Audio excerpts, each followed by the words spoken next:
இப்போ ரீசெண்டாக முடிஞ்ச டிஎன்பிஎஸ்சி குரூப் 4ல கேட்ட கொஸ்டின், இந்த பேசிவ் வாய்ஸை எப்படி வந்து ஆக்டிவ் வாய்ஸாக மாற்றணும் அப்படிங்கிறது. Our army has been defeated by the enemy. இதை நம்ம வந்து ஆக்டிவ் வாய்ஸாக வந்து மாற்றணும். சிம்பிளாக வந்து மாற்றிடலாம். ஸோ நமக்கு தெரிய வேண்டியது பார்த்தோம் அப்படின்னா ஒரு சிம்பிள் டேபிள் தான்.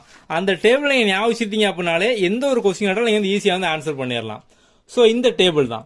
அதான் நம்ம எப்போதுமே ஆக்டிவ் வாய்ஸில் ஐ வரும், பேசிவ் வாய்ஸில் அது மீயா வந்து இருக்கும். அதே மாதிரி ஆக்டிவ் வாய்ஸில் வியா இருக்கும், பேசிவ் வாய்ஸில் வந்து அஸ்ஸா வந்து இருக்கும். அதே மாதிரி ஆக்டிவ் வாய்ஸில் ஹேஸ் இருந்தால் பேசிவ் வாய்ஸில் ஹேஸ் பீனா இருக்கும். அதே மாதிரி வந்து ஆக்டிவ் வாய்ஸில் ஹேவ் இருந்தால் பேசிவ் வாய்ஸில் ஹேவ் பீனா வந்து இருக்கும். இங்கே நமக்கு பார்த்தோம் அப்படின்னா வந்து ஆக்டிவ் வாய்ஸ் தான் கேட்டிருக்காங்க. அப்போ பேசிவ் வாய்ஸ் வந்து கொடுத்துருக்காங்க.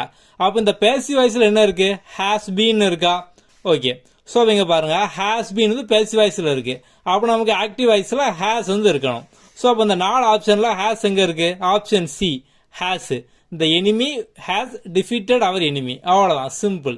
ஸோ நீங்கள் வந்து இந்த மாதிரி ஷார்ட்கட்டில் படிச்சு பார்த்தோம் அப்படின்னா ஈஸியாக வந்து ஃபுல் மார்க் ஸ்கோர் பண்ணிடலாம். ஸோ நம்ம வரக்கூடிய குரூப் 2 கம்ப்ளீட் ஸ்ட்ராட்டஜி போட்டே வரோம். எந்த ஒரு வீடியோ மிஸ் பண்ணாமல் வந்து பாருங்கள். அடுத்த வீடியோவில் பார்க்கலாம். தேங்க்யூ.